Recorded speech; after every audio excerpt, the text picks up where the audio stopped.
顺从你，我要听从你的话。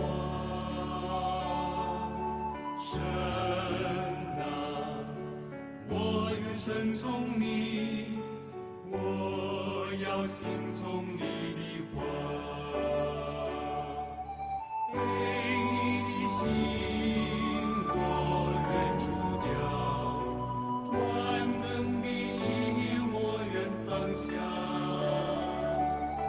为你的心，我愿除掉。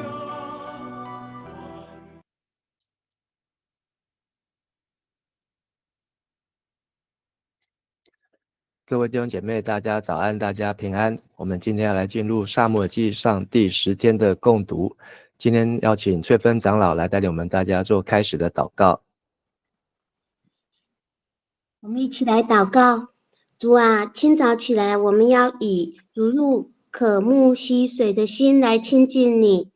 主啊，让我们不只渴望明白你的话，更能有信心来顺服你的话，使我们因为顺服而能得着智慧，得蒙引导，经历更大的祝福。现在求主除去我们顽梗悖逆的心，能谦卑来领受主的话。祷告奉主耶稣基督的名，阿们。阿们，谢谢。我们昨天从第8章看见以色列人向撒母耳要一个王哦，那这约柜也离开了示罗，在最后回到以色列的基列耶琳，数十年，将近80年，直到大卫再来迎接。那撒母耳也呼吁以色列人要自强以先，虽然约柜暂时离开了示罗，但是要洗心革面。那撒母耳也在32岁，在米斯巴来召集以色列，也成为以色列人的士师，治理以色列人共48年。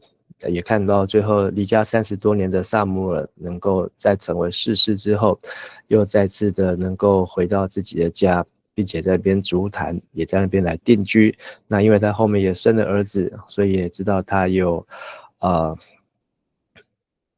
有自己的家庭了。那么今天要继续来看第8章。昨天这些以色列百姓向上帝要君王，他们要有一个王来治理他们。那今天我们继续来看第9章。那先请翠芬长老带我们来读第9章的第1节到第6节。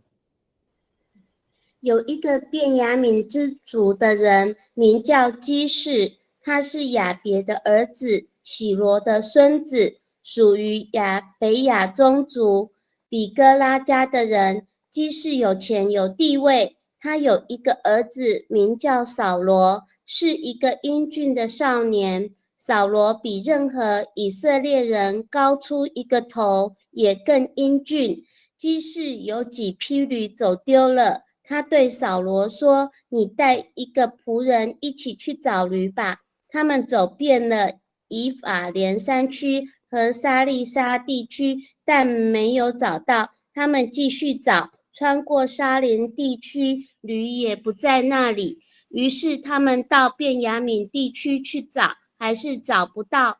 最后他们到了苏弗，扫罗对他仆人说：“我们回去吧，恐怕我父亲不再为驴担心，反而开始为我们担心了。”仆人说：“等一下，这里有一个神的人，受大家敬重，因为他所说的每一件事都实现。我们去问他吧，说不定他会告诉我们到哪里去找驴。”好，谢谢。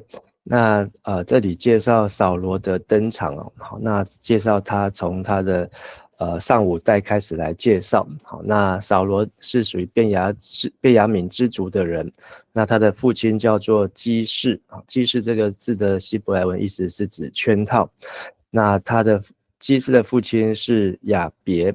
那亚别在圣经当中只有出现2次，一次在撒母耳记上的第9章，另外一次出现在撒母耳记上的第14章。好，那是扫罗的阿公。好，那再上去呢，基士他的亚别再上去是喜罗再上去亚非亚比哥拉。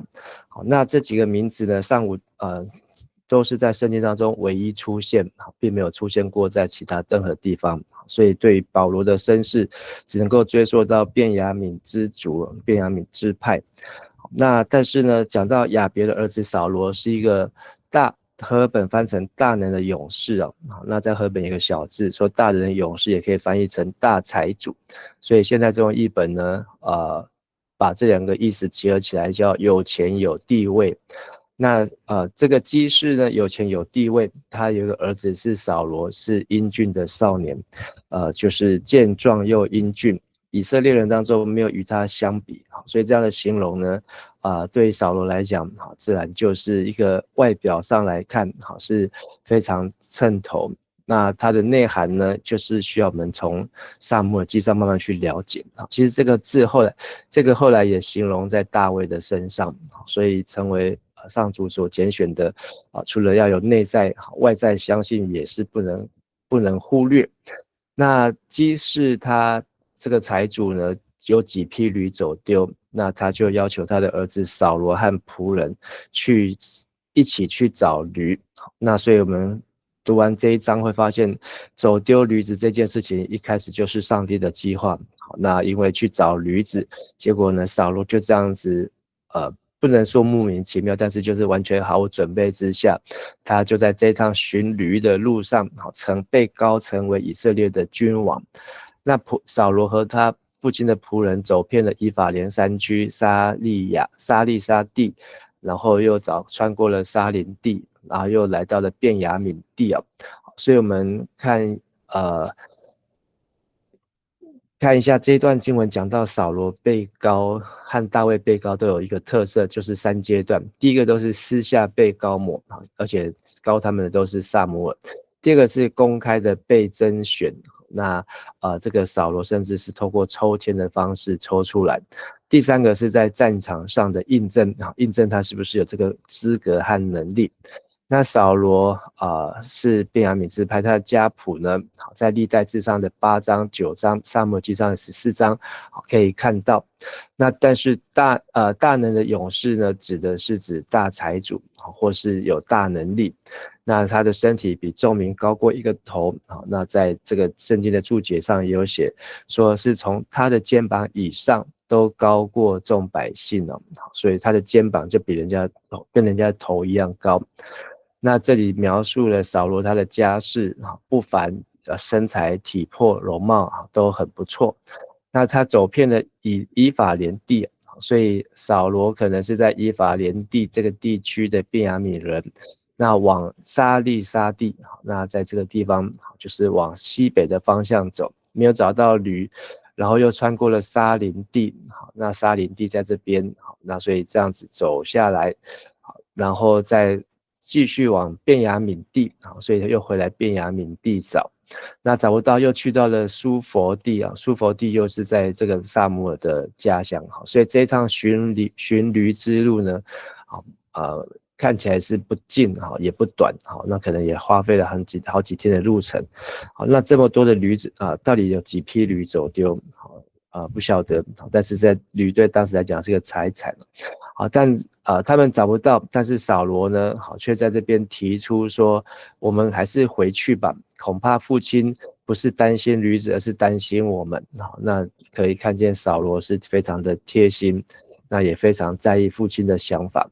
但这仆人呢，也在这边有一个很好的建议，就说，他们来到了苏弗地，就靠近拉玛，他就说这附近有一个神的人，或是神人，这神人受到大家的敬重，因为他所说的全都应验了，都实现。那我们去问问他，可以去求告这个神人，说不定他会告诉我们去哪里找驴。所以这个仆人呢，扫罗的父亲的仆人呢，提出一个很好的建议。那我们接着再请崔分长带我们来读第7节到第13节。扫罗说，如果我们去见他，我们有什么东西好送给他呢？我们袋里已经没有食物，没有什么东西好送给他了。仆人说，我有一个小银币，我可以送他，他会告诉我们到哪里去找驴。扫罗说，好主意，我们去吧。他们就往神的人所住的地方去。他们走上山坡，要进城的时候，遇见几个女孩子出来打水，就问他们：先见在城里吗？那时候先知被称为先见。如果有人要求问上帝，就说我们去见先见吧。女孩子回答：是的，他在城里，其实他正在你们前面呢。如果你们走快一点，可以赶上他，一进城就会找到他。他今天到城里来，因为民众要在山坡的祭坛上献祭，民众必须等他来，因为他得先为祭物祝福，他们才可以吃东西。如果你们现在就去，可以在他上山吃东西以前找到他。谢谢。那这一章记载扫罗和撒母耳相遇的过程呢，是非常的仔细，那细节还有对话呢，也是非常的清楚。所以也有人认为撒母耳记上下作者就是撒母耳本人。那这也是发生在撒母耳生时代以及撒母耳所发生的环境所发生的事情，所以才能够把这个事情写得这么样子的清楚。那扫罗听了仆人的建议，就说好，那我们就去见这位神人。但是扫罗也非常的贴心，说要去见神人，但是不能双手空空而去。但是我们又没有食物，没有东西可以送给他。那仆人说，我们还有1/4舍客勒的银子啊，好，那就是一小袋的银子。好，那我们可以送给他，他可以透过这样子的伴手礼送给神人，请他指示我们应当走的路，好，能够找回驴子。所以扫罗也跟着仆人也算是很有诚意、很有信心，好，把剩下的钱、剩下的银两都拿来要送给这个神的人，好，让他们能够顺利完成这一次找驴子的任务啊。好，所以他们并没有想到说他们钱都送出去之后他们自己没有钱怎么办？那他们就前往那地方去。好，那前往那地方去呢，这里提到说是要上坡，好，有一段坡，所以他们上坡要进城，遇见打水的女孩子。那从创世纪一路到撒母耳记，我们看到很多女孩子当时的工作都跟打水有关。好，那可能就是要来供应家里的需要。好，那男孩子就要到外面工作。那他们就问这些打水的少女说先知，或这里有个注解说先见。好，那所以先见和先知呢，好，在那里在当时是同样的称呼。先知就先知道，先见就是先看见。好，那这个神秘的神人就是先见又是先知。那到最后面我们知道这个人就是撒母耳，但是也可以让我们知道说这一段的铺陈很久是要来强调说扫罗其实完全不认识撒母耳。即便撒母耳成为以色列的士师，但是扫罗对他的认识有限，或是扫罗可能因为年轻。那所以这些女孩子回答他们说先见有在城里。女孩子说是他有在城里，他们这个先见正刚好在你们前面，如果你们走快一点，他今天有来到城里好，所以意思是我们从第7章16节的时候可以知道，撒母耳一生做以色列士师，每一年都会巡行几个城市，伯特利、吉甲、米斯巴，最后再回到拉玛。那现在可能是他巡回来的日子，所以他一进城，那他都要先按照他的惯例习惯，都要先到丘坛来献祭好，那丘坛就是在一个山坡上，在一个小山上。好，那当时已经会幕的约柜已经被掳，那所以他为神来筑坛。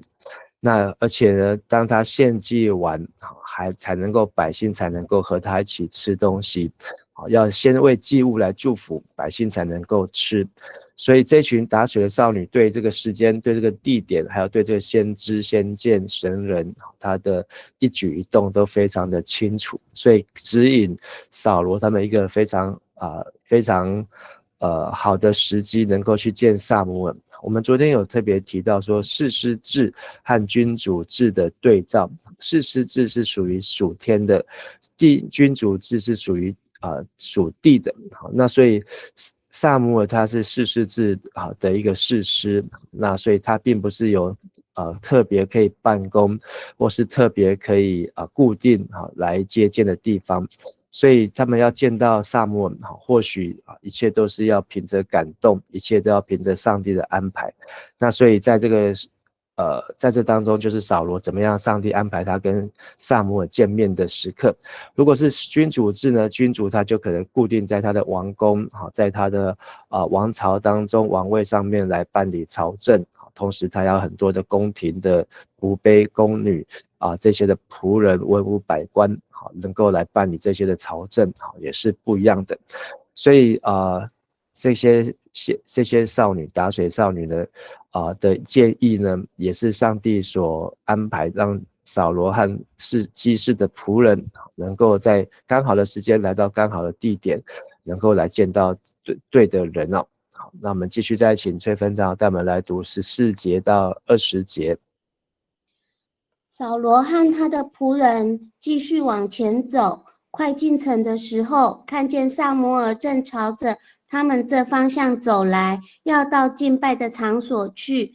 扫罗还没有到的前一天，上主曾经指示撒母耳，明天这时候我会差一个便雅悯之族的人到你这里来，你要用油膏他，立他做我子民以色列的统治者，他会保护他们，救他们脱离非利士人的手。我看见了我的子民在受苦，我听见了他们的哀求。撒母耳看见扫罗的时候，上主对他说，这个人就是我告诉你的那人，他将治理我的子民。那时撒母耳来到城门边，扫罗上前问他，请问先见住在哪里？撒母耳回答，我就是先见，你先走吧，先到敬拜的场所去。今天你们两人要跟我一起吃饭，明天早晨我会回答你所有的问题，然后送你上路。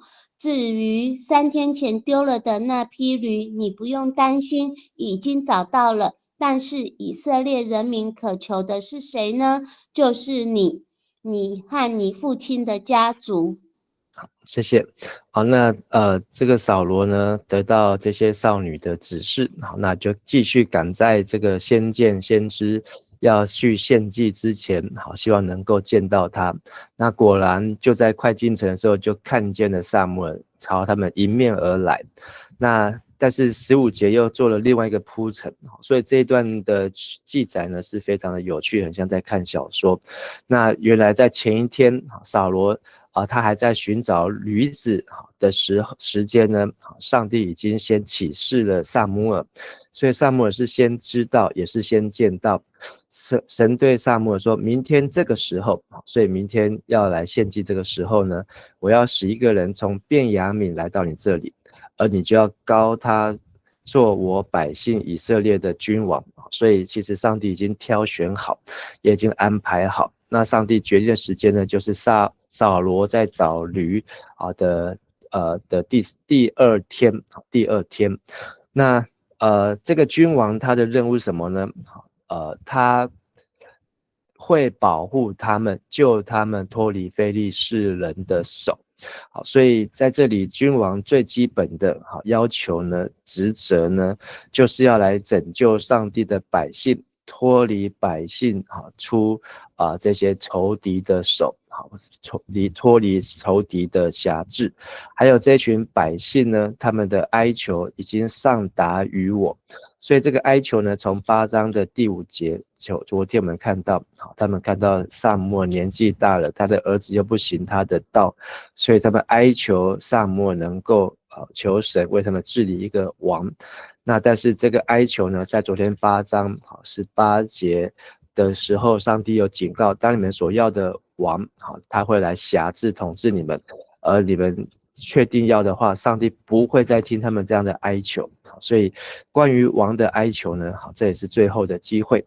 那17节，撒母耳看见扫罗，所以撒母耳他非常的清楚，好，这是整个事情的来龙去脉，就对上主就对他说，这个人就是我对你说要治理我百姓，也就是要救我百姓脱离非利士人的那人，所以目标很明显，因为他人高马大，相貌俊美，那是一个又是一个财主，有钱有地位好的儿子，那所以扫罗就很清楚的成为一个上帝所拣选的人。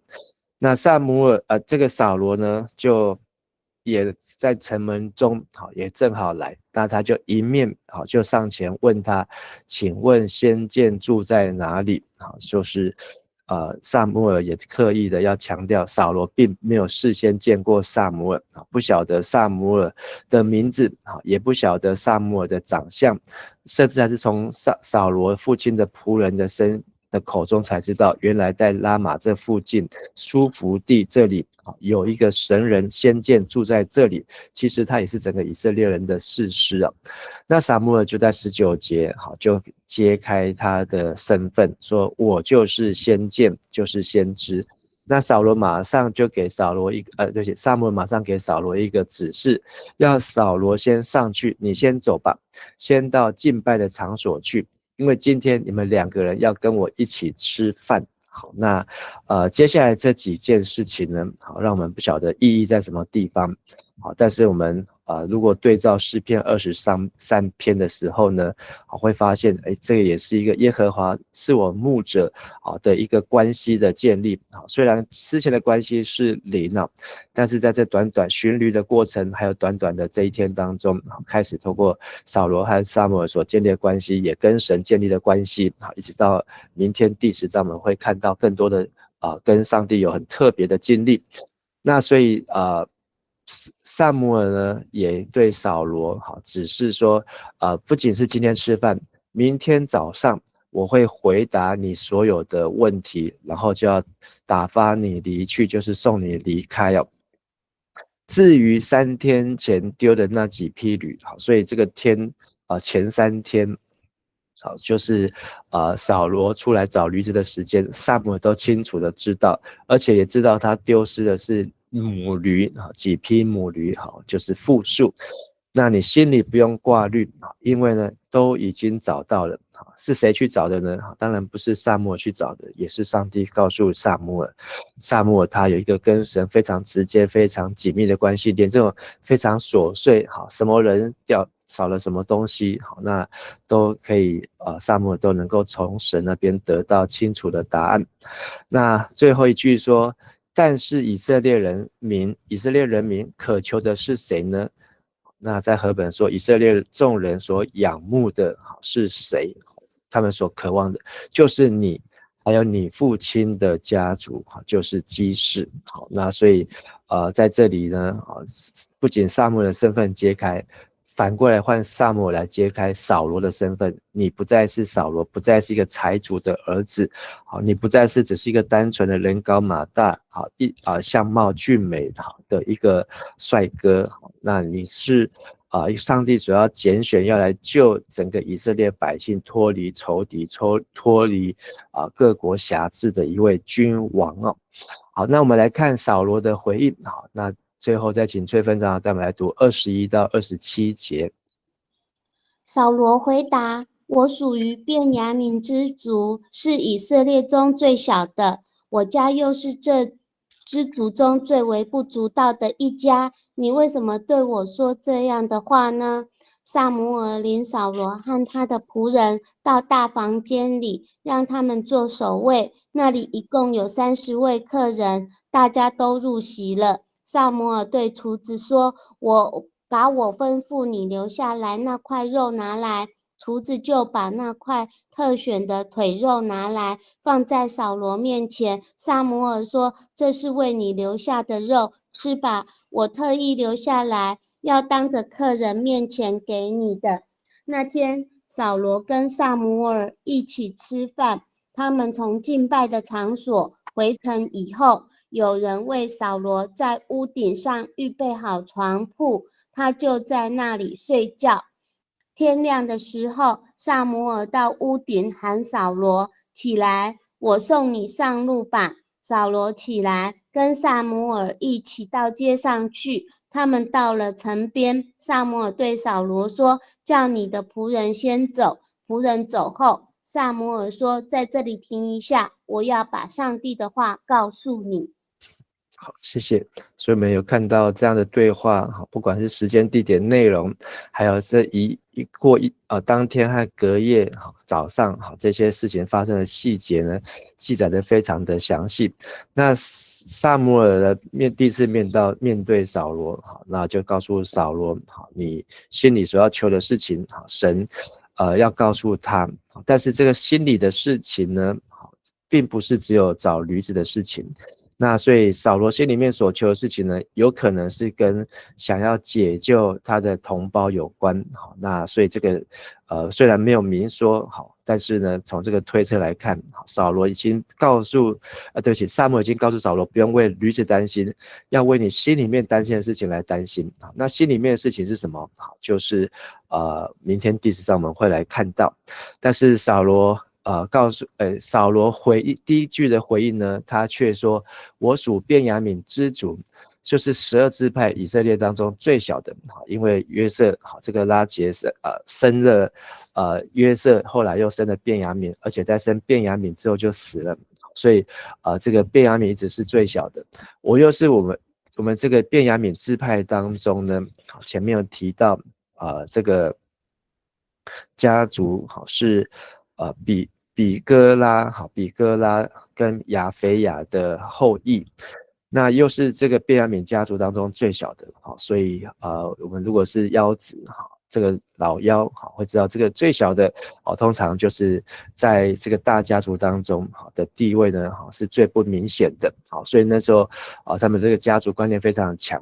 那你为什么对我说这样的话呢？所以从这里我们可以看出扫罗他的信心是建立在自己的血缘传统上面，建立在自己是人的遗传上面。那扫罗这个字的原来的意思是求告而来，就是向神求而得到的，但是后来衍生引用变成微小，甚至到新约的扫罗跟保罗。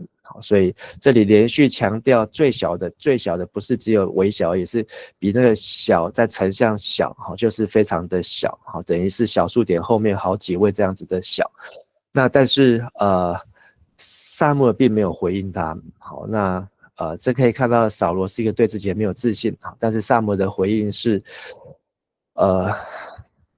直接邀请他们进入到大厅，而且呢，在这个宴席当中，献祭完当中，受邀的来宾有30个人，所以人数也非常清楚。这30个人是谁也没有特别交代。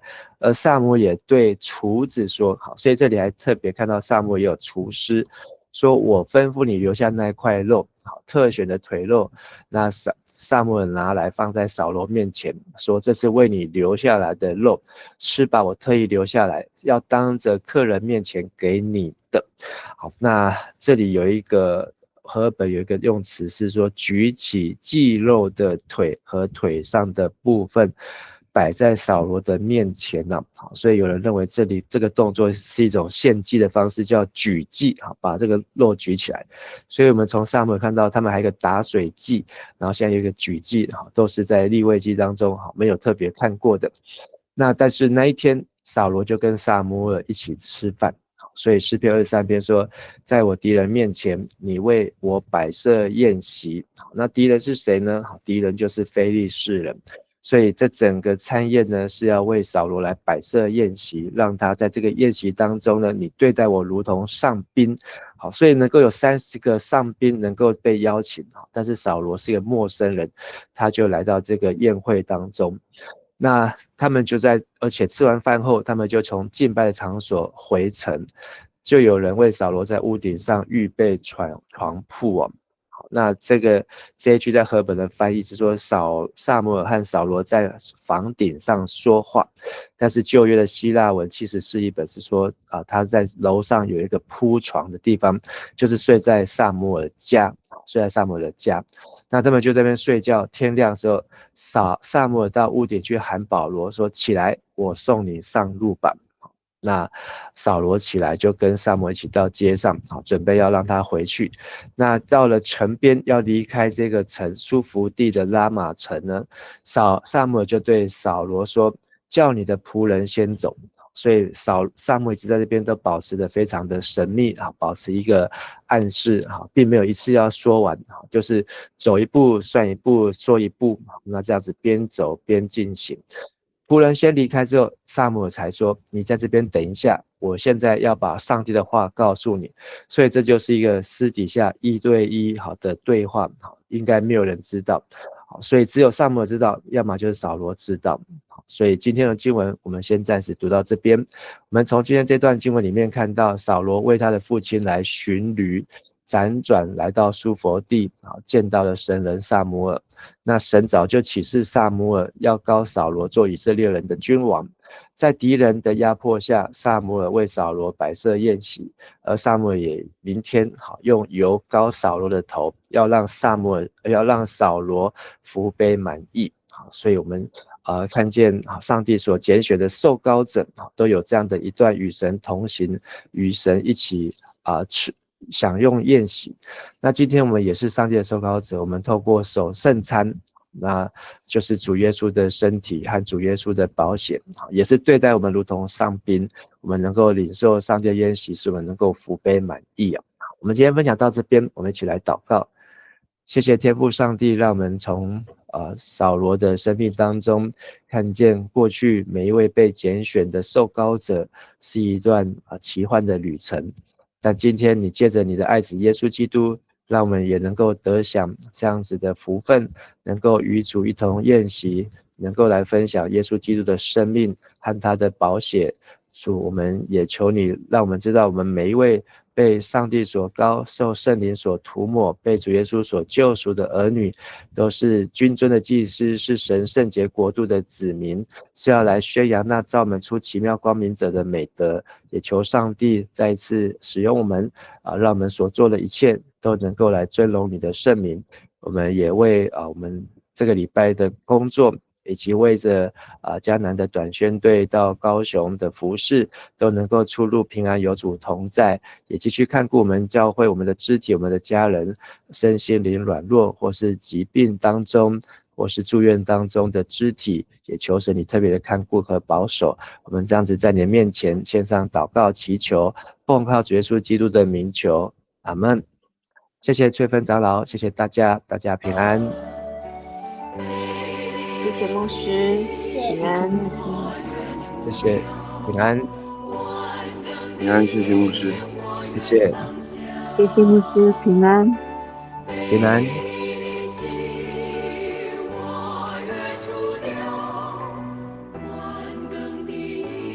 谢谢牧师，谢谢。